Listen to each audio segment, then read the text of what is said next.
You are watching Grace Television.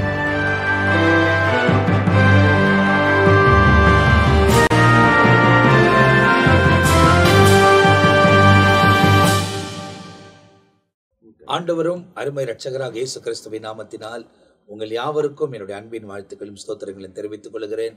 தேவனுடைய பிரதான கிருபையால் மீண்டுமாய் சுவிசேஷம் என்ற இன்னொரு நிகழ்ச்சியில் உங்களை சந்திப்பதில் நான் மிகுந்த மகிழ்ச்சி அடைகிறேன்.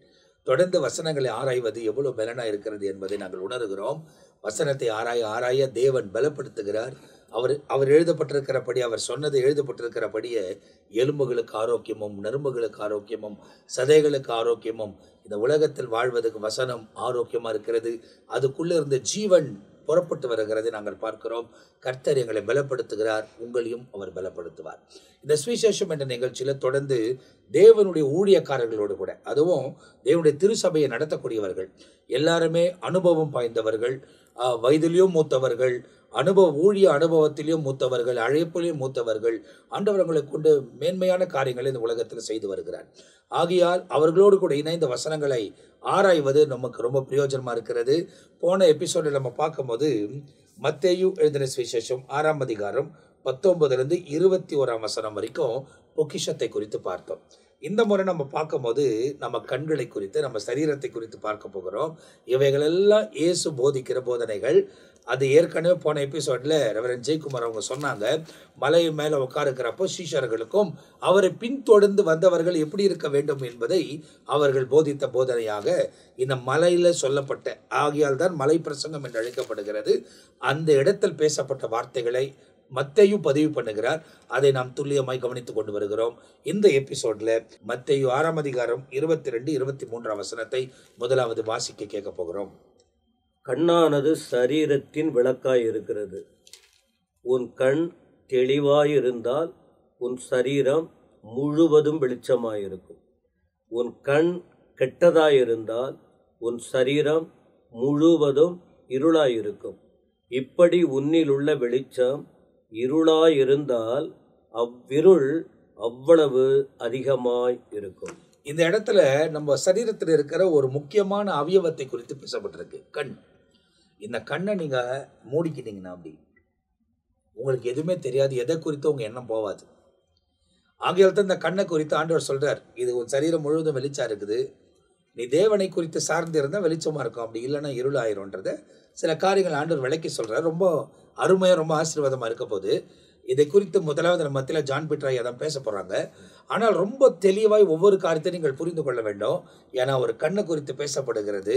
இந்த கண்ணை மாத்திரம் பாதுகாத்து கொண்டான்னு வச்சுங்களேன், நிச்சயமாக இந்த உலகத்தில் எந்த காரியத்தின் மீதும் நம்ம கவனம் செலுத்தாமல் பரலோக ராஜ்யத்தின் மீது கவனம் செலுத்தி முன்னேறி கடந்து போவதற்கு ஏதுவாய் முடிய போகிறது.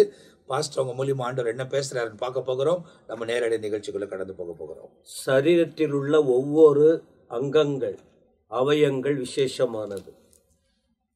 தலை முதல் கால் வரைக்கும் ஆண்டவர் பல அவயவங்களை வைத்திருக்கிறார். குறிப்பாக 5 காரியத்தை சொல்லுவாங்க. 5 புலன்களையும் அடக்கி ஆள்பவனே வீரன். 5 புலன்கள், 5 பகுதிகள். அதில் ஒன்று கண்ணு, அதிலே ஒன்று கண்ணு. 5 புலன்கள்னா நிறைய விஷயம் இருக்குது. அப்போ அந்த கண்ணு தான் ரொம்ப முக்கியமானது. நீங்கள் பார்த்தீங்கன்னா இப்போ என்னை நீங்கள் பார்க்குறீங்க, என் மூக்கு நாக்கு எல்லாம் இருந்தால் கூட நீங்கள் பார்க்குறீங்கன்னு சொல்லும் போதே கண்ணு தான். காது ஒரு பக்கம் இருக்கு, அது பேசினா கேட்கும். அந்த காது இருக்குங்கிறத பார்க்கறதுக்கே கண்ணு தான் வேணும். கண்ணு இருந்தால் தான் மூக்கு நீளமாக மூக்கை பார்க்க முடியும், காது எப்படி இருக்குன்னு பார்க்க முடியும், முகத்தோட்டத்தை பார்க்க முடியும், நான் பேசுகிற என் சத்தத்தை கேட்க முடியும். இல்லைன்னா கண்ணை மூடியாச்சுன்னா யாருன்னே தெரியாது, சத்தம் பட்டு தான் கேட்டுக்கிட்டு இருக்கும். ஆக இந்த இடத்துல தெளிவாக கண்ணை பற்றி சொல்லுகிறது. ஆனால் அதுக்கு முன்னாடியே இந்த கண்ணுக்கு மேலே இருதயம் ரொம்ப முக்கியம். இந்த இருதய துடிப்பு சரியா இருந்தாதான், இருதய துடிப்பு இது உயிரோட, இந்த துடிப்பு சரியா இருந்தாதான் என் கண் பார்வை நல்லது எது கெட்டது எதுன்னு பார்க்க முடியும். என் இருதய துடிப்பு நின்றுச்சுன்னா என் கண்ணு இருக்கும், ஆனா அப்படி என் கண்ணை நீங்க பாத்தீங்கன்னா பார்த்துக்கிட்டே இருக்க முடியும். ஒருத்தவங்க மறிச்சிட்டாங்கன்னா கண்ணு மூடுனாதான் மூடும், இப்படி மூடிட்டாதான் கண்ணு மூடும். இல்லைன்னா அப்படியே பார்த்துக்கிட்டே இருக்கிற போல இருக்கும், வெளிச்சம் தெரியாது அங்க என்ன நடக்குதுன்னு. அதுக்காக தான் இது முன்கூட்டியே சொன்னாரு, இருதயம் முக்கியம். அப்ப இருதயம் முக்கியம் சொல்லும் போது இருதயத்தை அழுத்தி சொன்னா என்ன சொன்னாரு, உங்களுக்கு இந்த பொக்கிஷம் சேர்த்து வைக்க வேண்டாம், அது இருதயத்தோடு தொடர்புடையது. அப்ப அந்த கண்ணு என்ன சொல்றாருன்னா, கண் சரீரத்தின் விளக்கு. வீட்டுக்கு வெளிச்சம் வேணும்னா லைட் போடுறோம். அந்த லைட் இல்லைன்னு சொன்னா எந்த பொருள் எங்க இருக்கு தெரியாது என்று தெரியாது. எந்த பொருள் எங்க இருக்கு அடுத்த அடி எடுத்து வைக்க முடியாது, அப்படியே நிக்க வேண்டியதுதான். அப்போ அப்படி நிக்கிறதுனால என்னென்ன ஆயிடுது, போய் மாட்டிக்கிட்டு துணிச்சலா இருட்டு தானே போயிடலாம் ஒரு கெஸ் பண்ணி ஒரு நிதானத்துல அடி எடுத்து நாம வச்சா நாம நினைச்சுக்கிட்டு போவோம், பரவாயில்ல நம்ம பழகின ரூம் தானே, இது அந்த பீரோ அங்கதானே இருக்கு, இதெல்லாம் அந்தந்த இடத்துல இருக்கு, பரவாயில்ல நம்ம சமாளிச்சுக்கல. நீங்க போனீங்கன்னா நான் அப்படி மாட்டிருக்கேன், அப்படி தெரிஞ்ச இடம் தான் நான் மோதுனது பாருங்க, அவ்வளவுதான். அப்ப என்ன சொல்ற, இந்த கண் அப்படின்னு சொல்லும் போது நல்லது கெட்டது, அது இருளுக்கும் வெளிச்சத்துக்கும் ஒப்பிடப்பட்டிருக்கிறது. கண் என்பது நல்லது கெட்டதுக்கு ஒப்பிடப்பட்டிருக்கு. அப்ப அந்த கண்ணால பார்ப்பது, நீங்க ஒரு காரியத்தை அந்த வசனத்துல என்ன சொல்றாரு, கண்ணு சரீரத்தின் விளக்கு. அப்ப வெளிச்சம் என்பது நல்லது தீமையை வெளிப்படுத்துகிறது. இன்னைக்கு அந்த கண்ணை ஒரு மனுஷன் பார்த்துக்கிட்டே இருப்பான், அவன் என்னத்தப்பா எப்படி பாக்குறான்னு தெரியாது, எதை பார்க்கறான் பார்த்துக்கிட்டே இருப்பான், அங்க வேலை செய்யும், அவங்க அங்க இருக்கிற ரியல் காரியம் அவனுக்கு புரியாது. நல்லதை கெட்டதா நியாயம் தீர்ப்பான், கெட்டதை நல்லதா நியாயம் தீர்ப்பான். இப்படிப்பட்ட சூழ்நிலை. அப்ப விளக்கு, கண்ணாகிய விளக்கு தெளிவாக இருந்தால் என்னாவது, இந்த சரீரம் முழுவதும் பாதுகாக்கப்படும். அதான் சொல்லுவாங்க, உன் வாய் ஒழுங்கா இருந்ததுன்னா உன் சரீரம் முழுவதும் பாவம் இல்லாம இருக்கும். இந்த வாய் பேசுற பேச்சுன்னு. அத போல இந்த கண்ணின் பார்வை. அப்ப இன்னும் கூட சொல்லலாம், ஏன் கண்ணை பத்தி சொல்றாருன்னா, இந்த கண்ணுக்கு வெளிச்சம் கொடுத்தவர் யார்? ஆண்டவர். ஒரு முறை சவுல் பிரயாணமா போறாரு, அப்போஸ்தலர் 9ஆம் அதிகாரத்துல தமஸ்கோக்கு போறாரு, போய்கிட்டு இருக்காரு. அவரு பார்ப்பதெல்லாம் அவரு இருதயத்துல ஒரு தீர்மானம், அவரு பார்க்கறதெல்லாம் முடிக்கணும். ஜெயில போயிட்டு பர்மிஷன் வாங்குறாரு, தேவ பிள்ளைகளை அடிக்கணும் அப்படின்னு. அப்ப அவனுடைய நோக்கம், அந்த கண்ணின் பார்வை தெளிவா இல்லாததுனால மற்றவருடைய வாழ்க்கையை கெடுக்கிறதுக்கு பிரயாசப்பட்டார். இந்த கண்ணை உண்டாக்கின தேவன் பார்த்துக்கிட்டே இருக்கிறார் பாருங்க, இத நல்லதுக்கு யூஸ் பண்றாங்களா கெட்டதுக்கு யூஸ் பண்றாங்களா என்பதை பார்த்துக்கிட்டே இருந்தாரு. அந்த பார்வை சரியில்லை என்பதினால் கண்ணை உண்டாக்கினவர் இறங்கிட்டாரு. என்ன செஞ்சார் தெரியுமா, கெட்ட நிலையில் பார்த்த அந்த கண்ணை, எதையுமே பார்த்த பிறகுதானே தீர்மானிக்கிறது. பார்த்துக்கிட்டே இருக்காங்க, அதை பார்த்துக்கிட்டே இருக்கும்போது நல்லதா, அதுல ஒரு கெட்டது இருக்கும்போது அதுதான் ஆண்டவர் அங்க செயல்படுறாரு. வந்தார், எதை தொட்டார் தெரியுமா, எதை தொட்டாரு, கண்ணை தான் தொட்டார். ஆண்டவர் யார் கண்ணை தொட்டார்? அவன் பார்வை சரியில்லை, கட்டுறதுக்கு முயற்சி பண்றான், பல விதத்துல செய்யறான், கண்ணை தொட்டார். அப்ப கண்ணை தொட்ட பிறகுதான் அவனுக்கு அவன் அப்படியே இருளாயிடுச்சு, எல்லாம் இருளாயிடுச்சு. அதன் பிறகுதான் அது இதுவரைக்கும் அந்த கண்ணினால் கெட்டதை சிந்தித்ததினால், கெட்டதை பார்த்ததனால அவன் அதை திருப்தி அடைந்தான். ஆனா ஆண்டவர் தொட்ட பிறகு அவன் குருடானான். மீண்டும் அவனை குறித்து ஒரு நோக்கம் இருந்தது, இவன் தெரியாத போய்கிட்டு இருக்கான், இவனுக்கு தெளிந்த பார்வையை கொடுக்கணும் அப்படின்னு யோசித்த பிறகு அவன் அதுல இருந்த தடையா இருந்த கெட்ட காரியத்தை மீன் செதில்கள் போல விழ வைத்தார். விழுந்த பிறகு அவன் கண் வெளிச்சமானது. அவன் சரீரம் மட்டும் வெளிச்சம் அல்ல, அவன் வாழ்க்கை முழுவதும் மட்டும் பாதுகாக்கப்பட்டதல்ல, அந்த கண்களினாலே லட்சக்கணக்கான மக்கள் ஆண்டவர்கிட்ட வருவதற்கு முதல்ல அவன் கண் கெட்டதா இருந்தது, இருளாயிடுச்சு, இருள் பாவம் அவனுக்குள்ள இருந்தது, கெட்டு போயிட்டான். ஆனா இப்ப அந்த கண் ஆண்டவரால் உண்டாக்கப்பட்டது. அவன் கண் தெளிவாயிடுச்சு. இப்ப அநேக பாவ இருள்ல இருக்கிற ஜனங்கள் வெளிச்சத்தண்டை வருவதற்கு இந்த சவுலாகிய பவுலை பயன்படுத்தினார். அததான் 9ஆம் அதிகாரத்துல அனுபவத்தை சொல்றாரு. அந்த அப்புறம் 22ஆம் அதிகாரத்துல அந்த கண் சொருகி போன குருடர்களை போல தவறானதை பார்த்து கொண்டிருக்கிற மக்கள் கண்கள் திறக்கப்பட வேண்டும் என்று சுவிசேஷ ஒளியை கொடுக்கிறாரு. 2 கொரிந்தியர் 4:4. சுவிசேஷத்தின் ஒளியை பார்க்க முடியாதபடிக்கு அவர்கள் கண்கள் மறைக்கப்பட்டிருக்கிறது. அதற்கு கீழே குருடாக்குகிறவன் யார்? சத்துரு என்று சொல்லப்பட்டிருக்கிறது. அப்புறம் இந்த சுவிசேஷமாகிய அந்த ஆண்டவருடைய வார்த்தை அவனுக்குள்ளே காதுல கேட்டு அவருடைய கண்கள் திறக்கப்பட்ட பின்பு வாயின் வழியாய் புறப்பட ஆரம்பித்தது சுவிசேஷ ஒளி. அதன் பிறகு 26ஆம் அதிகாரத்தை நீங்க பார்த்தீங்கன்னா அப்போஸ்தல நடபடிகளில் அநேகருக்கு சொன்னாங்க. அவங்க அதை ஏற்றுக்கொள்ற மனசு இல்லை. அகிரிப்பாங்கிற ஒரு ராஜா அந்த இடத்துல உட்கார்ந்து இருக்கிறான். அந்த இடத்துல அவனை பார்த்து பேசுகிறான். அவன் கண்ணை திறந்து பார்த்து பேசுகிறான் தன்னுடைய வாழ்க்கையின் அனுபவத்தை. அப்படி என்ன சொல்ல வருகிறார்? நான் பாவியா இருந்தேன், நான் கெட்டு போய் இருந்தேன், என் கண்ணு தவறா போய்கிட்டு இருந்தது. சுவிசேஷம்ங்கிற அந்த வார்த்தையாகிய தேவன் என்னை தொட்டார், என் வாழ்க்கை மாற்றப்பட்டது. அகிரிப்பா ராஜாவே, இன்னைக்கு அந்த என் கண் திறக்கப்பட்ட அந்த இதுல கூட பாக்குறோமே நம்ம பிலேயா, அது ஒரு சம்பவம் பாஸ்டருங்க பேசுவாங்க. கண் திறக்கப்பட்டவன் விளம்புகிறதாவது. அங்க சபித்தல் ஆசீர்வாதங்கிற வார்த்தை எண்ணாகமத்தில் படிக்கிறோம். ஆனா இந்த வார்த்தைய அவனை கண்ணுக்கு நேரா பார்த்து பேசப்பட்ட போது அவனை மயங்கி போயிட்டான். யாரு? அகிரிப்பா ராஜா. அப்ப ஆரம்பத்துல கண் கெட்டதா இருந்தது. அவன் சரீரம் முழுவதும் கெட்டு போச்சு. அவன் தான் கெட்டதை அறியாம அநேகரை கலங்கடித்தான். ஆனால் அவனுடைய கண் வெளிச்சமானது. அந்த வெளிச்சத்திற்குள்ள இயேசுதான உண்டாக்கினார்.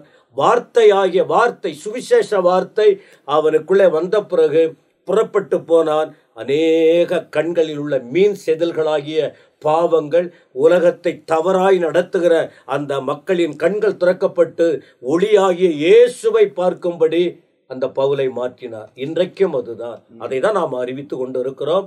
அப்ப கண்கள், நாம தப்பு செய்யும் போது ஒரு ஸ்திரியை இச்சையோடு பார்க்கிற எவனும் அந்த இச்சை இதெல்லாம் வருது. ஆனா ஆண்டவர் அதற்குள்ள இருந்து நடத்தும் போது வாழ்க்கை பரிசுத்தமாக்கப்படுகிறது. என்னுடைய வாழ்க்கை, நம்முடைய வாழ்க்கையில் அப்படி இருந்தது இருக்கலாம். ஆனால் நம்முடைய கண் மிகவும் ஜாக்கிரதையாய் இருக்க வேண்டும். அப்ப கண்களை குறித்து சொல்லப்பட்டிருக்குது. இந்த கண்களை குறித்து சொல்லப்பட்டிருக்கிற இந்த 2 வசனங்கள் இன்னும் நம்ம கூடுதலா போவோம்னா கண்களை குறித்து ஏராளமான காரியங்களை நம்ம இன்னும் சற்று முன்னே போய் படிக்கும் போது நிறைய காரியங்கள் சொல்லப்பட்டிருக்கிறது. ஆனா இந்த பகுதியில் சொல்லப்பட்டிருக்கிற இந்த 2 வசனங்கள் அதை குறித்து என்ன இன்னும் சில காரியங்களை நம்ம மத்தியில் அவர் ஜெயக்குமார் அவர்கள் பகிர்ந்து கொள்ள போகிறார்கள். கர்த்தருடைய நாமம் மகிமைப்படுவதாக. ஆண்டவராகிய இயேசு கிறிஸ்து இந்த பூமியில் வாழ்ந்த நாட்களிலே இன்னொரு மேன்மையான ஒரு காரியத்தை அந்த நாட்களிலே அவரிடத்தில் வந்து அவருடைய உபதேசத்தை கேட்டுக்கொண்டிருந்த மக்களுக்கு இன்னொரு மேன்மையான ஒரு காரியத்தை எடுத்து உரைக்கிறார். அது என்னவென்றால், இதுவரைக்கும் வெளி தோற்றத்தை குறித்து போதித்து கொண்டு வந்தவர் இப்பொழுது ஒரு மனுஷனுக்குள்ளே இருக்கிற ஒரு உறுப்பை குறித்து போதிக்க ஒரு காரியத்தை எடுக்கிறார். அவர் சொல்லும் பொழுது, அன்பார்ந்தவர், நமக்கு நன்றாக தெரியும், கண் என்ற ஒரு உறுப்பு நமக்கு இருக்கிறது. உச்சந்தலை முதல் உள்ளங்கால் வரை பல ஆயிரக்கணக்கான உறுப்புகளை கொண்டதான ஒரு சரீரம். ஒவ்வொரு உறுப்புகளையும் சரீரத்திலே ஒவ்வொரு தன்மைக்காக ஆண்டவர் படைத்திருக்கிறார். இப்போ உதாரணம் சொல்ல வேண்டுமானால், இருதயம் என்ற ஒரு உறுப்பு உண்டு. என்ன தன்மை? அது நம்முடைய இரத்தத்தை எல்லா உறுப்புகளுக்கும் பம்ப் பண்ணி அதை அனுப்பணும். அந்த தன்மை தான் அந்த இருதயத்துக்கு. காதுக்கு என்ன தன்மை? கேட்கிற தன்மை. நாக்குக்கு என்ன தன்மை? பேசுகிற தன்மை. சுவைக்க தன்மை, பேசுகிற தன்மை. மூக்குக்கு என்ன தன்மை? சுவாசிக்கிற தன்மை. அப்போ எல்லா உறுப்புகளை எடுத்துக்கொண்டால் ஒவ்வொரு தன்மைக்காகத்தான் ஆண்டவர் படைக்கிறார். அதில் விசேஷமாக கண்ணுக்கு என்ன தன்மை என்றால் பார்க்கிற தன்மை. முக்கியமான ஒரு உறுப்பு எது என்று சொன்னா கண். அதாவது நம்ம சரீரத்தில் இருக்கிற எல்லாமே ரொம்ப முக்கியமானது. ஆனா இந்த கண் வந்து சரீரத்தின் வெளிச்சம். அப்ப ஆண்டவர் இந்த கண்ணை வைத்து ஒரு காரியத்தை அவங்களுக்கு கற்றுக் கொடுக்கிறார். அப்படி என்றால் அவர்கள் பரிசுத்தமாய் வாழ வேண்டும், அவர்கள் பரிசுத்தமாய் வாழ வேண்டும். அதற்கு ஆண்டவர் கண் எதற்கு ஒப்பிட்டு பேசுறாருன்னா பாருங்க, கண் பார்க்கிற தன்மைதான். ஆனால் ஆண்டவர் விளக்கும் பொழுது சொல்லும் பொழுது இந்த கண்ணு ஒரு வெளிச்சத்துக்கு ஒப்பிடுகிறார், ஒரு விளக்குக்கு ஒப்பிடுகிறார். அப்போ ஒரு விளக்கு அந்த நாளிலே அவங்களுக்கு தெரியும். ஏனென்றால் அந்த நாள் கரண்ட் இல்லாத ஒரு காலகட்டம். இப்போ இருள் வருகிறது என்று சொன்னால் அவங்க என்ன செய்வாங்க? அந்த விளக்கை கொளுத்துவார்கள், வெளிச்சத்தை உண்டாக்க முடியாங்க. அப்ப அவங்களுக்கு வந்திருக்கிற அத்தனை பேருக்கு தெரியும், இருளை வெளிச்சமாக்குற தன்மை விளக்குக்கு தான் உண்டு. இருளை வெளிச்சமாக்குற தன்மை எதுக்கு தான் இருக்கு? விளக்குத்தான் இருக்கிறது. விளக்கு இல்லாம இருளில் எதையுமே செய்ய முடியாது, எந்த காரியத்தை செய்ய முடியாது, நடக்க முடியாது, எதுவுமே செய்ய முடியாது. அப்படி என்றால் வாழ்க்கைக்கு ரொம்ப முக்கியமானது வெளிச்சம். அந்த வெளிச்சத்தை கொடுக்கிற எந்த தன்மைன்னா விளக்குக்கு இருக்கு. இருள் வரும் பொழுது வெளிச்சத்தை விளக்கை உண்டாக்குவார்கள். அப்படி என்றால் அவரை பின்பற்றி நடக்கிற நாம் வாழ வேண்டும் என்பதற்காக நம்முடைய வாழ்க்கையில அநேக இருள் வரும். ஆனா அந்த இருளெல்லாம் வெளிச்சமாக்குற தன்மை எதுக்குன்னு சொன்னா விளக்கு. அந்த விளக்கு யாரு ஒப்பிடுறன்னா கண். ஏன்னு சொன்னா முதல் பாவம் பூமியில் பிரவேசிப்பதற்கு காரணமே கண்ணுதான். அந்த கனி பார்ப்பதற்கு இச்சிக்கப்படத்தக்கதாக இருக்கிறதாக வேதத்துல பார்க்கிறோம். அப்போ அந்த கனி பார்ப்பதற்கு இச்சிக்கப்படத்தக்கதாக இருந்தபடினால்தான் அதை பறித்து சாப்பிடணும்ன்ற எண்ணமே வருது. அப்போ முதல் பாவம் பிரவேசிப்பதற்கு மூல காரணமே இந்த கண்ணாகத்தான் இருக்குது, பார்ப்பதற்கு இச்சிக்கப்படத்தக்கதாக இருக்கு. அப்போ இந்த உலகத்திலே இயேசுவை பின்பற்றி நடக்கிற அவர்கள் பரிசுத்தமாய் வாழணும், வெளிச்சமாய் இருக்கணும், உண்மையாய் இருக்கணும்னு சொன்னா உன் சரீரத்தில் இருக்கிற வேற எந்த உறுப்பு ஆண்டவர் இப்படி ஒரு போதனை கொள்ள உன் கண்ணை வச்சு சொல்றாரு. உன் கண் எப்படி இருக்கணுமா? கண்ணானது சரீரத்தினுடைய விளக்கு. கண்ணானது சரீரத்தின் எப்படி ஒரு அறைக்கு ஒரு விளக்கு இருக்கிறதை போல, ஒரு அறைக்கு என்ன தேவை? இருளுக்கு விளக்கு தேவை. அதுபோல உன் சரீரம், இந்த கண்ணானது சரீரத்தினுடைய விளக்கு, சரீரத்தினுடைய விளக்கு. அப்ப அவங்களுக்கு புரிஞ்சு போச்சு.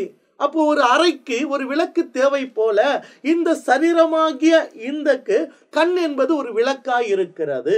இந்த கண் எப்படி இருக்கணும்னு தான் சொல்றாரு. இந்த விளக்கு இருக்கிறது. உன் கண் எப்படி இருக்கணுமா?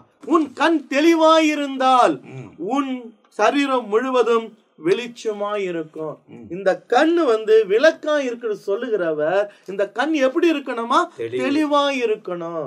இந்த கண் எப்படி இருக்கணும்? தெளிவா இருக்கணும். ஏன்னா இச்சையோடு பார்க்கிறவன், அப்ப இச்சையோடு பார்க்கணும். எதால பார்க்கிறோம்? கண்ணால பார்க்கிறோம். அப்ப இச்சையோடு ஒரு பெண்ணை, ஒரு ஸ்திரீயை இச்சையோடு பார்க்கிறவன், பெண்ன்றது மாத்திரம் இல்ல பாஸ்டர், எந்த பொருளையும் சரி, பிறர் பொருளை இச்சையாது இருப்பாயாக. அப்போ மனுஷனுடைய அநேக பாவத்துக்கு மூல காரணம் இந்த கண்ணா இருக்குது. ஏன்னா இச்சை தெளிவில்லாததா இருக்கிறது. பார்க்கிறது தவறு இல்லைங்க. ஒரு பெண்ணை பார்ப்பது தவறு அல்ல. பார்க்காமல் இருப்பது, பார்க்க முடியாமல் வாழ முடியாது. இச்சையோடு பார்ப்பது தான் தவறு.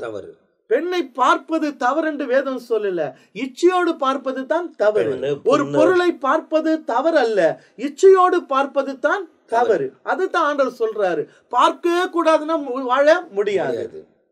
அப்போ அந்த கண் எப்படி இருக்குன்னா தெளிவாய் இருக்கணும். ஏன்னு சொன்னா இந்த கண் செய்யற பாவத்தின் நிமித்தமாக நரகத்துக்கு தள்ளப்படுவோம் என்பதை குறித்து மத்தேயுவின் புத்தகம் 18ஆம் அதிகாரத்துல ஆண்டவராகிய இயேசு இடர்லை உண்டாக்குற ஒரு காரியத்தை சொல்றாரு.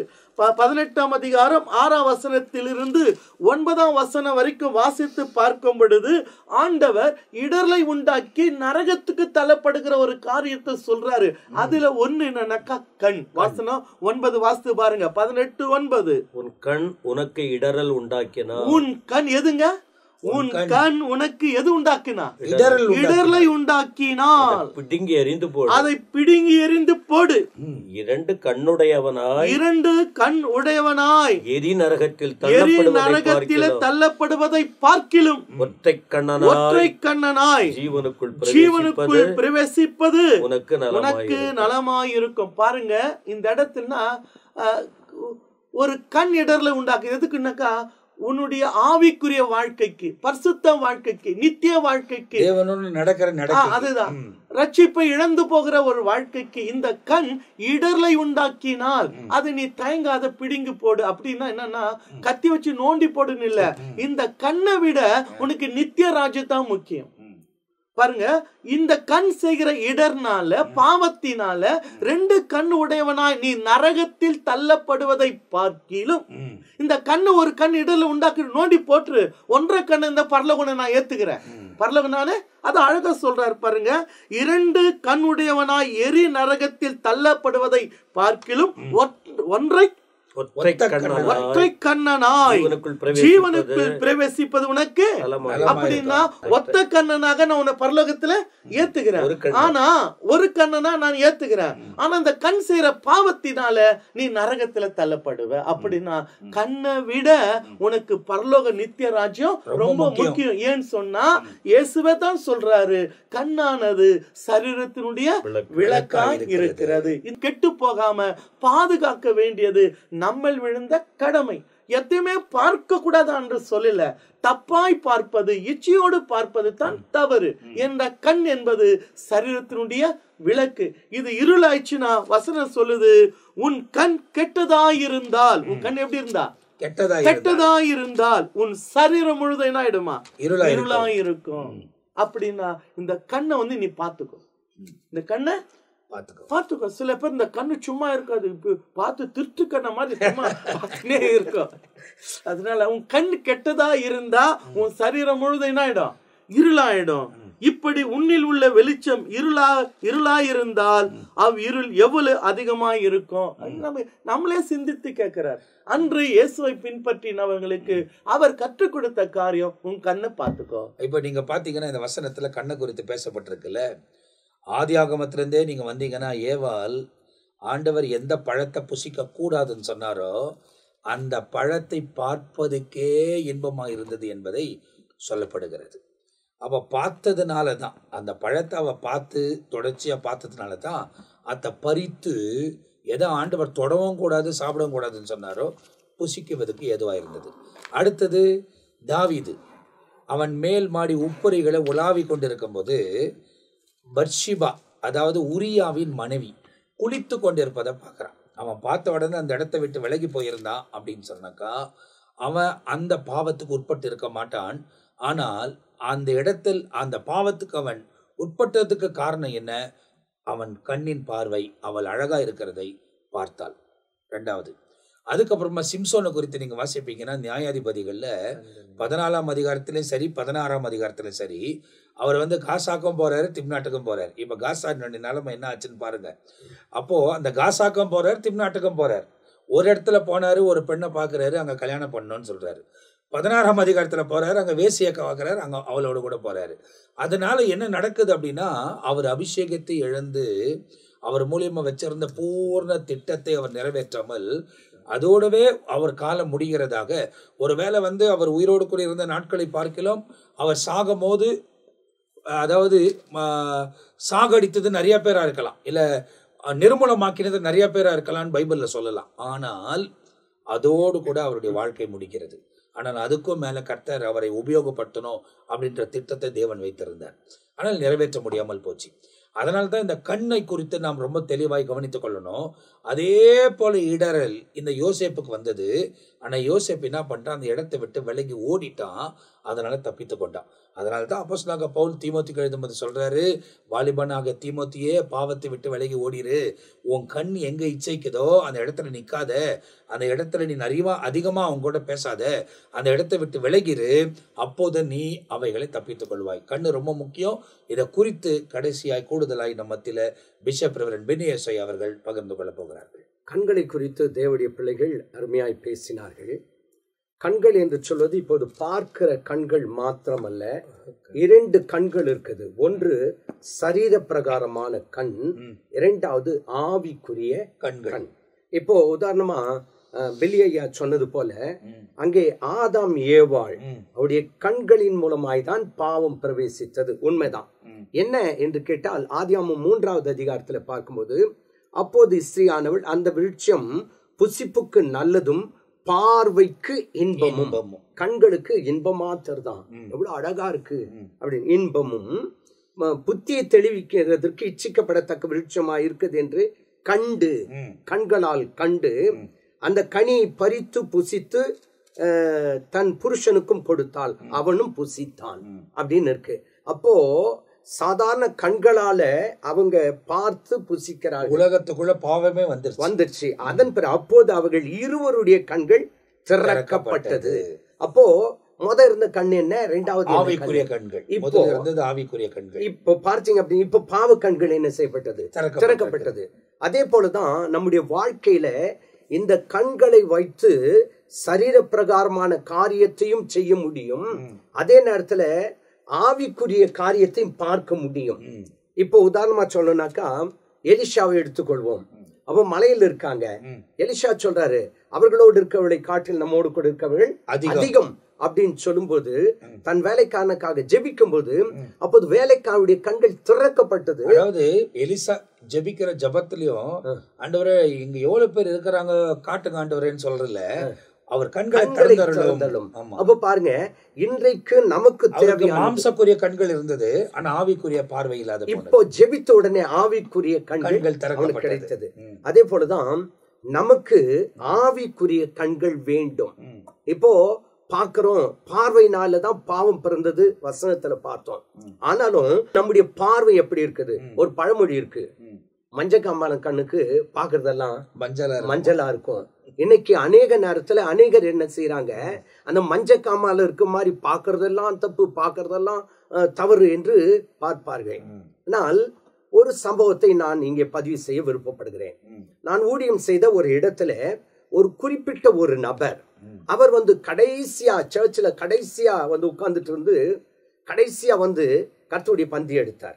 அப்போ என்னுடன் இருந்ததான இன்னொரு ஊழியக்காரர் அவரை சத்தம் போட்டு திட்டி, நீ ஏன்டா சர்ச்சுக்கு வந்த, நீ எதுக்கு வந்த, போய் சாக வேண்டித்தான்னுட்டெல்லாம் திட்டாரு. காரணம் என்னன்னு கேட்டா, அவர் வந்தது என்னன்னு கேட்டா கொஞ்சம் குடிச்சிட்டு வந்துட்டு இருக்காரு. அப்போ தப்பு தான், அங்க வந்தது தப்பு, கர்த்தருடைய பந்தியில கலந்து கொண்டதும் தப்பு. ஆனா அவர் ஏன் அதை செய்தார் அப்படின்னு சொன்னா, இந்த லெட்டின் பிட்டு இருக்கு இல்லையா, அதை கிளீன் பண்றவர்.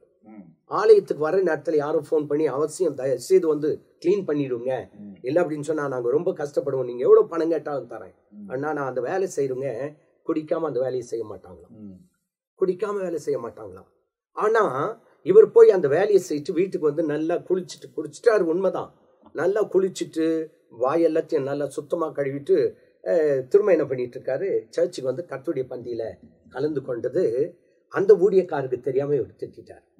அதன் பிறகுதான் என்கிட்ட சொன்னா, ஐயா நான் இப்படி தப்பு செய்யணும்ட்டு நினைச்சது இல்லையா, நான் குடியை எப்போ விட்டுட்டேன், இன்னைக்கு அவசியம் இந்த வேலையை நாங்க செய்யணும்னாக்கா குடிச்சாதான் அதை செய்ய முடியும் அப்படின்ற நோக்கத்தினால் நான் குடிச்சிட்டேன். உனக்கு கதறி ஆட ஆரம்பிச்சிட்டாரு. அப்ப என்ன அர்த்தம் அப்படின்னு சொன்னா, அங்க பார்த்த நோக்கம் என்னன்னு கேட்டா, இவன் குடிச்சிட்டு வந்தான். அதான் நீங்க சொல்லும் போது ஒரு சின்ன சம்பவம் பாஸ்டர், இது பிராக்டிக்கலா நான் பார்த்த விஷயம். குன்னூர்ல சர்ச் கட்டும் போது பாஸ்டர் ஸ்டீஃபன் அங்க இருக்கிறாரு. அந்த சர்ச் கட்டும் போது நான் போயிருந்தோம். ஸோ அந்த இடத்துல நீங்க பாத்தீங்கன்னா ரொம்ப மலை கீழே இருக்கும், பொருளுங்களை கொண்டு விட்டுருவாங்க. அதை கொண்டு நம்ம சர்ச்சுக்கு கொண்டு போகிற இடத்துக்கு கொண்டு போனோம். அதை லிஃப்ட் பண்ணக்கூடிய ஒரு டீம் அங்கேயே ஃபுல்லாக இருக்கிறாங்க. ஆனால் அவங்க ஒவ்வொரு லோடுக்கும் 10,000 ரூபாய் கேட்குறாங்க. அந்த காசை எங்களால் கொடுக்க ஆகாது, நம்மளே போய் நம்ம என்ன பண்ணுவோம், அங்கேருந்து லிஃப்ட் பண்ணி விட்டுருவோம் அப்படின்னு சொல்லிட்டு நாங்கள் எல்லாம் ஒரு கேங்காக முயற்சி பண்ணிட்டு அங்கே போகிறோம். உண்மையிலே சொல்கிறேன், 4 நாள் 5 நாள் தங்கி ட்ரை பண்ணுறோம், ஒரு லோடை எங்களால் ஷிஃப்ட் பண்ண முடியல. ஒரு லோடுக்கே கஷ்டப்பட்டோம். நம்ம வந்துட்டோமே, கஷ்டப்பட்டாவது ஒரு லோடாவது ஷிஃப்ட் பண்ணிடுவோன்ட்டு அந்த கஷ்டப்பட்டு அந்த 2-3 இல்லை 4 நாட்கள் அந்த ஒரு லோடை ஷிஃப்ட் பண்ணி அங்கே விட்டுட்டோம். அடுத்தது எங்களால் ஆகாது. ஏன்னா கிட்டத்தட்ட ஒரு 10 லோடு கிட்ட கல் மண் எல்லாம் மேலே வரணும். அப்போ அந்த கேங் ஒன்று இருக்கிறாங்க, அவங்கள கூப்பிட்டு பேசணும். 10,000 ரூபாய் தான் அது. சர்ச்சுக்காக அந்த டைமில் 9,000 ரூபாய் என்ன சொன்னாங்க. சரி நான் ஒத்துக்கிட்டு சரி நாங்கள் கொடுக்குறோம், நீங்கள் ஷிஃப்ட் பண்ணிடுறோன்னு சொன்னோம். ஷிஃப்ட் பண்ணணும்னு சொன்ன உடனே முதல்ல எங்களுக்கு ஒரு 1000 ரூபாய் அட்வான்ஸ் கொடுங்க அப்படின்னாங்க. நீங்கள் ஷிஃப்ட் பண்ணிவிட்டு வாங்கிக்கோங்கன்னு சொன்னேன். இல்லையா, நாங்கள் அவங்க வெளிப்படையாக சொல்கிறாங்க, நாங்கள் குடிச்சாதான் எங்களுக்கு வந்து தூக்க முடியும் அப்படின்னு சொல்லிட்டு என்கிட்ட பணத்தை வாங்கிட்டு போயிட்டு குடிச்சிட்டு பாஸ்டர் அவங்க வந்து 3 மணி நேரத்தில் வந்து 3 hours ஒரு லோடை ஃபுல்லாக தூக்கிட்டு வந்து மேலே போட்டாங்க. என்னால் நம்பவே முடியல. அதாவது எங்களால் கால் மூட்டை அரை மூட்டை கீழேந்து தூக்கி வர்றதுக்கு மூச்சு வாங்குது. ஆனால் 2 ஃபுல் சிமெண்ட் மூட்டை அளவுக்கு அந்த பொருளுங்களை கூட்டு வந்து மேலே போடுறாங்க. 3 hours முடிச்சிட்டாங்க. முடிச்சுட்டு அந்த மீதி காசை வாங்கின்னு போயினே இருந்துட்டாங்க. ஸோ அவங்களுக்கு அது ஒரு வேலைக்கு தகுந்த மாதிரி இருக்குது. அதாவது நீங்கள் சொல்லும் போது அந்த பிட்டு கிளீனரும் கூட அப்படி தான். ஏன்னா அவங்க போய் அதுக்குள்ளே இறங்கி வேலை செய்கிறதுக்கு அவங்கள மறக்கிறதுக்கு. அதே மாதிரி நீங்கள் பார்த்தீங்க அப்படின்னாக்கா இந்த போஸ்ட்மார்ட்டம் பண்ணுறவங்க கூட நிறைய பேர் அதை குடிச்சிட்டு தான் இருப்பாங்க. ஏன்னா அவங்களால அதை முடியறதில்ல அப்படின்னு சொல்லக்கூடிய ஒரு தன்மைக்குள்ளவங்களா இருக்கிறாங்க. ஆமாம். இப்போ இதில் பாருங்க, பார்க்கிற பார்வை அவன் குடிச்சிட்டு வந்தான் தான் பாக்குறாங்க. ஆனா அவன் குடிச்சிருக்கான் அப்படின்னு சொன்னா அந்த குறிப்பிட்ட வேலைக்கு குடிக்காம இந்த வேலையை என்ன பண்ண முடியாது. அப்போ அவர் ஒரு வார்த்தை என்கிட்ட சொன்னாருங்க. என்னன்னு கேட்டா, ஐயா இனிமே எவ்வளவு தான் எனக்கு லாபம் வந்தாலும் இந்த வேலையை செய்ய மாட்டேன், இனி குடிக்கவும் மாட்டேன், ஆண்டவர் தான் எனக்கு துணையா இருக்கணும் அப்படின்னு சொன்னா. கொஞ்சம் நாளைக்கு பிறகு நான் அந்த இடத்த விட்டுட்டு வந்துட்ட பிறகு ஒரு நாள் என்னை சந்திச்சுட்டு அவர் ஒரு வார்த்தை சொன்னார். என்னன்னு கேட்டா, நான் அழுது ஆண்டவர்கிட்ட கேட்டேன், அரசாங்கமே இப்போ ஆர்டர் பண்ணிட்டாங்க. என்னன்னு கேட்டா, மனுஷர்கள் அந்த கழிவெல்லாம் எடுக்கக்கூடாதுன்னு சொல்லிட்டு மிஷினே வந்து எடுக்கக்கூடிய அளவுக்கு ஆண்டவர் மாற்றம் கொடுத்துட்டாரு. என் ஜபத்தை ஆண்டவர் கேட்டாரு அப்படின்றாங்க. ஏன்னு சொல்றேன்னு கேட்டா, நாம் பார்க்கிற பார்வை இருக்கிறது அல்லவா, அதுதான் ரொம்ப முக்கியமா இருக்குது. உதாரணமாக சொல்ல வேண்டும் என்று சொன்னால், லூக்கா 11வது அதிகாரத்தை எடுத்துக்கொண்டு 34வது வசனத்திலிருந்து வாசி பார்த்தா, கண்ணானது சரீரத்தின் விளக்காய் இருக்கிறது. அப்ப என்னன்னு கேட்டா, கண்ணு தான் விளக்காய் இருக்குது. உன் கண் தெளிவாய் இருந்தால் உன் சரீரம் முழுதும் வெளிச்சமாய் இருக்கும். ஐயா சொல்லு வாசித்த சில வசனங்கள், உன் கண் கெட்டதாய் இருந்தால் உன் சரீரம் முழுவதும் இருளாய் இருக்கும். கெட்டதாய் இருக்கும் சொல்லல, உன் கண் கெட்டதாய் இருந்தால் உன் சரீரம் முழுவதும் இருளாய் இருக்கும். அப்போ இருள ஆக்குறதும் அல்லது வெளிச்சமா வைக்க வேண்டியதும் நம்முடைய கையில தான் இருக்குங்க. ஏன்னு கேட்டா, ஒருத்தனை நான் கெட்டவனாவே பார்க்கறத விட இவனுக்காகவும் என் ஆண்டவர் ரத்தத்தை சிந்தினார், எந்த மனுஷனும் பிரகாசிப்பிக்கிற மெய்யான ஒளியே அந்த ஒளி என்று சொல்லி அந்த இருளில் இருக்கிற மனிதனை நம்முடைய கண்கள் பார்த்து வெளிச்சத்துக்குள் கொண்டு வரணுமே ஒழிய அவன் குடிக்காரன், அவன் கெட்டவன், உலக மனுஷன் அப்படின்ற பார்வையோடு கூட நம்ம என்ன செய்யலாம். அதுக்குதான் ஜபிக்கும் போது கூட கண்களை மூடி ஜபிப்போன்ற. ஆமா, ஏன்னா அவங்க சிந்தனை செதறக்கூடாதுன்றதுக்காக. அது நிறைய பேரை பார்த்துக்கிட்டே இருக்கக்கூடாது சுத்தி சுத்தி, அதனால கண்களை மூடி ஜபிப்போன்றோம். ஒரு சிலருக்கு கேள்வி என்னன்னா, நாங்க கண்களை மூடி ஜபிக்கல அப்படின்றத நீங்க ஏன் கண்ணை திறந்து பார்த்துக்கிட்டே இருப்பீங்கன்னு சொல்லுவாங்க. ஒரு மெய்ப்பனின் அதிகாரம் பெற்றவர், இல்ல மெய்ப்பறதுக்காக அழைப்பு பெற்றவர், மந்தை எப்படி இருக்குதுன்னு பார்ப்பதுக்கு கண்ணை திறந்து தான் பார்க்க முடியும் கட்டாயம். ஏன்னா அப்பதான் அவங்களை சரியா நடத்த முடியும். எந்த ஆடு எங்க இருக்கு. ஆடு மேய்க்கிறவங்க வந்து கண்ணை மூடிக்கினே போனாங்கன்னு வைங்க, அவங்களால போக முடியாது. ஆடுகள் வேணா கண்ணை மூடிக்கலாம், மெய்ப்பன் சரியா நடத்திடுவார். ஆனா அந்த மாதிரி வந்து சில காரியங்கள் அவங்களுக்கு விலைக்கு சொல்ல வேண்டியது இருக்குது. ஏன்னா என்ன சொல்லுவாங்க அப்படின்னா, அப்ப அவரும் ஊழியக்காரர் தானே, அவரும் ஜெபிக்கிறார் தானே, அவர் ஏன் கண்ணை திறந்துகிட்டே இருக்கிறார் அப்படின்னா, அந்த இடத்துல நம்ம கையில கொடுக்கப்பட்டிருக்கிற அந்த மந்தையை சரியான விதத்துல நடத்த வேண்டியது நம்முடைய வேலை. அதனால கண்கள் நம்ம திறந்துதான் அவங்கள பார்த்துக்கிட்டு இருக்கிறோம். அவங்க சிந்தனைகள் செதறாதபடிக்கு அவர்கள் கண்களை மூடி ஜெபிக்க சொல்றோம். ஏன்னா கண்கள் ரொம்ப முக்கியமான. அப்போ ஜெபத்துல நீங்க சொன்ன மாதிரி கண்களை மூடி நாம ஜெபிக்கிறோம். ஒரு சம்பவம் ஏன்னு கேட்டா, இடையில இப்படி ஏதாவது ஒரு சில வார்த்தைகள் சொல்வது ஜனங்களுக்கு பிரயோஜனமா இருக்கும்னு நான் சொல்றேன். ஒரு முறை ஒரு முழு இரவு ஜெபம், அந்த முழு இரவு ஜெபத்துல எல்லாரும் கண்களை மூடி ஜெபிப்போம் அப்படின்னு சொன்னா எல்லாரும் கண்ணை மூடிட்டு இருந்தாங்க. ஆனா ஒரே ஒரு சகோதரி மட்டும் கண்ணை மூடாம இருந்தாங்க. அதன் பிறகு நான் மறுபடியும் அந்த சௌகரிய பார்த்து சொல்லாம பொதுவாக எல்லாரும் கண்ணை மூடுங்க அப்படின்னு சொல்லிட்டு இருந்தா, இவங்க மட்டும் கண்ணை மூடாமையே இருந்தாங்க. எவ்வளவோ முயற்சி பண்ணி பார்க்குறேன், இந்த அம்மா கண்ணை மூடாம அப்படியே பார்த்துட்டே இருந்தாங்க. கடைசியில் அந்த ஜபாலாம் முடிச்சுட்டு, என்னம்மா கண்ணை மூடினா கண்ணை மூடாமையே அப்படியே பார்த்துட்டே இருந்தீங்களே என்னன்னு கேட்டா, அவங்க சொல்றாங்க, நான் தரிசனம் பார்த்துக்கோங்க. ஜெபிக்க வேண்டிய நேரத்துல இது என்ன பண்ணலாம்? தரிசனமாக தரிசனமாகுது. அப்ப என்ன அர்த்தம் அப்படின்னு கேட்டா, அது கண்ணை திறந்துகிட்டு அப்படியே என்ன பண்ணுது, யாரு என்ன பண்றாங்கன்ட்டு அப்படியே பார்த்துட்டு இருக்குது. அது வேலை கிடையாது. ஜெபினாக்கா கண்ண மூடி என்ன பண்ணும்? ஜெபம் பண்ணும். அது காரணம் என்னன்னு கேட்டா, இருதயம் சரியில்லை, இருதயம் சுத்தமா இல்லை, இது வேடிக்கை பார்த்துட்டு இருக்கு. இங்க வசனத்துல நீங்க பார்த்தீங்கன்னா, ஆகையால் உங்களில் உள்ள வெளிச்சம் இருளாகாதபடிக்கு எச்சரிக்கையாயிருங்க. அப்ப எங்க சொல்றாருன்னு கேட்டா, இந்த கண்களை பற்றி தான் சொல்லும்போது, உங்களுடைய என்ன செய்யணும்னு கேட்டா, வெளிச்சமா இருக்கணும்னாக்கா, ஆகையால் உங்களில் உள்ள வெளிச்சம் இருளாகாதபடிக்கு எச்சரிக்கையாயிருங்க. அப்போ ஜெபம் பண்றதுல எச்சரிக்கையாருங்க, விழிப்பாருங்க, எச்சரிக்கையாருங்கள் அப்படின்னு சொல்லும்போது, இங்கேயும் ஒரு வார்த்தை என்னன்னு கேட்டா, எச்சரிக்கையாயிருங்க. உங்க கண்ணு தெளிவா இருக்கட்டும், உங்களுடைய பார்வை தெளிவா இருக்கட்டும் என்று சொல்லி கர்த்தர் இங்கே சில காரியங்களை சொல்கிறார். உங்கள் சரீரம் ஒரு புறத்தில் இருளடைந்திராமல். அப்ப என்ன அர்த்தம்? கண் தெளிவா இருந்தா சரீரம் முழுதும் வெளிச்சமா இருக்கும். கண்ணு சரியா இருந்தா உன் கை சரியான வேலையை பார்க்கும். உன் கண்ணு சரியா இருந்தா உன் கால் சரியான பாதையில போகும். உன் கண்ணு சரியா இருந்தா உன் இருதயம் சரியானதை நினைக்கும். உன் கண் சரியா இருந்தா உன் சிந்தனைகள் தெளிவா இருக்கும் என்பதுதான் இதனுடைய அர்த்தமா இருக்கு. அப்போ அந்த கண்ணானது சரீரத்தின் விளக்கா இருக்கிறது. உன் கண் தெளிவா இருந்தால் உன் சரீரம் முழுவதும் வெளிச்சமா இருக்கும். உன் கண் கெட்டதா இருந்தால் உன் சரீரம் முழுவதும் இருளா இருக்கும் என்ற ஒரு போதனையை இயேசு கிறிஸ்து போதித்திருக்கிறார். சமீபத்தில் ஒரு இடத்துல பிரசங்கித்ததை ஷார்ட்ஸாக எடுத்து போட்டிருந்தாங்க.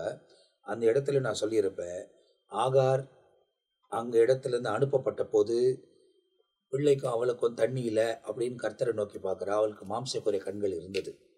ஆனால் அந்த இடத்துல ஊற்ற திறந்தாரு அப்படின்றத சில பேர் சொல்லியிருப்பாங்க. ஆனால் பைபிளில் தெளிவாக வாசித்தீங்கன்னா ஊற்று அங்கே தான் இருந்தது, திறக்க பண்ண வேண்டியது அவருடைய கண்கள். கர்த்தர் அவளுக்கும் கண்ணை திறந்தாரு, ஊற்ற பார்த்து தன் தாகம் தீர்க்கப்பட்டது. அதே போலதான் நம்முடைய ஆவிக்குரிய கண்கள் ரொம்ப முக்கியம். அந்த ஆவிக்குரிய கண்களின் கண்ணோட்டத்தில் நீங்க பார்ப்பீங்கன்னா, இந்த உலகத்தின் இச்சைகளுக்கு நீங்க மயங்கி போக மாட்டீங்க.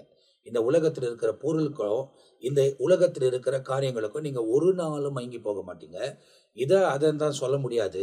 எல்லாத்தின் மேலே இருக்கிற மயக்கம் தெளிந்து தேவனுக்கு ஏற்ற பிள்ளைகளை நம்ம முன்னேறி கடந்து போவதுக்கு தேவன் நமக்கு உதவி செய்வார். சீஷர்களுக்கும் நமக்கு இருந்த மாம்சத்தின் கண்கள் இருந்தது. அவர்களுக்கு ஆவிக்குரிய கண்கள் திறக்கப்பட்ட உடனே அவர்கள் தெளிந்த பாதையில் நடந்தாங்க. அதனால தான் எல்லா ரத்த சாட்சியா உயிரை விட்டாங்க தேவனுக்காக.